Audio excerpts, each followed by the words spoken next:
Fala galera, aqui eu sou o Fernandes Lima aqui no canal da Jaional e a gente vai bater um papo hoje de quem deveria participar do refinamento.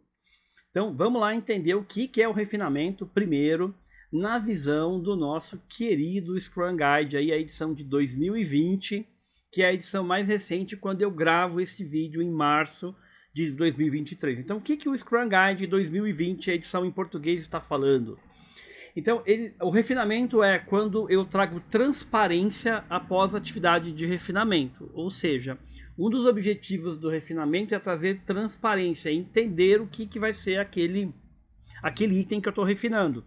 Ele diz lá também que refinar é o ato de quebrar e incluir definição adicional aos itens. Bacana! Ele fala também que os itens vão ficar menores e mais precisos, ou seja, eu vou trazer um maior entendimento sobre aqueles itens que foram priorizados pelo Product Owner.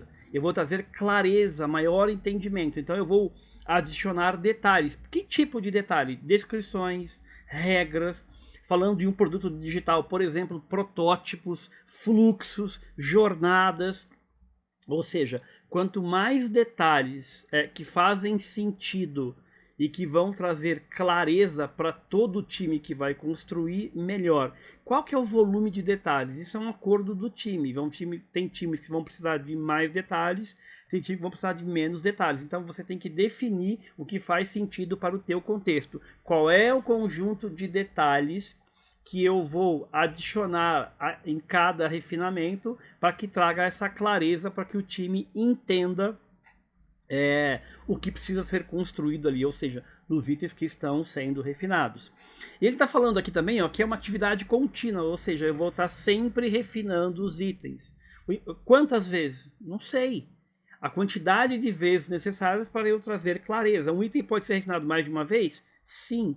O importante é a clareza e não a quantidade de vezes. Tem time que faz refinamento semanal, às vezes 2 vezes por semana, ou seja, você vai descobrir ali qual é a frequência adequada para o teu contexto. Tem que experimentar, executar várias vezes e ver o que funciona para você e não. Então eu estou trazendo para você aqui o que é o refinamento segundo o Scrum Guide. Bom, e os atributos, que são essas informações, eles podem variar de informação de contexto para contexto, até aí tudo bem. Legal, bacana. Agora vamos entender quem deve participar e por quê. O Product Owner, por quê? É a pessoa que tem o entendimento do produto. Quem mais? Os desenvolvedores. Desenvolvedores é todo mundo que põe a mão na massa. Então isso envolve desenvolvedores, UX, back, front, QA. Sim, todo mundo que vai construir alguma coisa ou que faz parte daquele trabalho precisa estar ali. O time inteiro precisa fazer parte. Então deve, anota aí, sim, UX, sim, QA, sim. Todo mundo que põe a mão na massa, sim. E stakeholder? Essa é uma boa pergunta.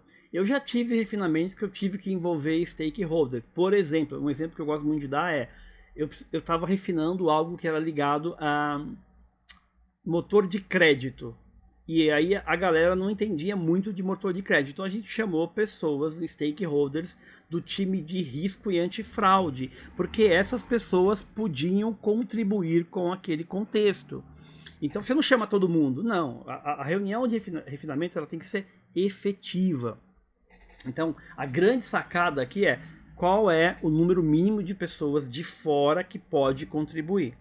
Então, se fizer sentido para o teu contexto, você chama um ou outro stakeholder ali. O importante é ter fluidez e que é esse stakeholder chamado, atenção, primeiro ao número, menor a quantidade possível, mas tem que ser pessoas que realmente contribuam com aquele contexto. E esse exemplo que eu trouxe para você estávamos trabalhando num produto que envolveria uma parte de antifraude e risco, e aí a galera de antifraude e risco, uma pessoa participou do refinamento junto com o Product Owner sempre e todos os desenvolvedores ali, Dev, UX, QA.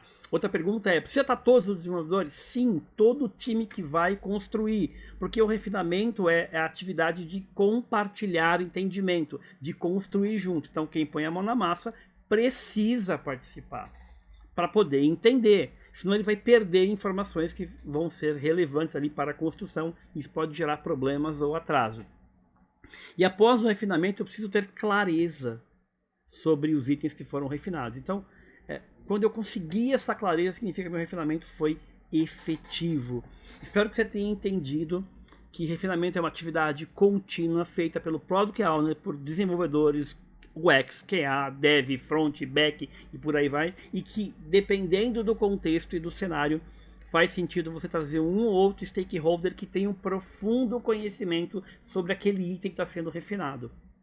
Não quer dizer que você vai fazer sempre. Tem gente que prefere fazer numa reunião apartada.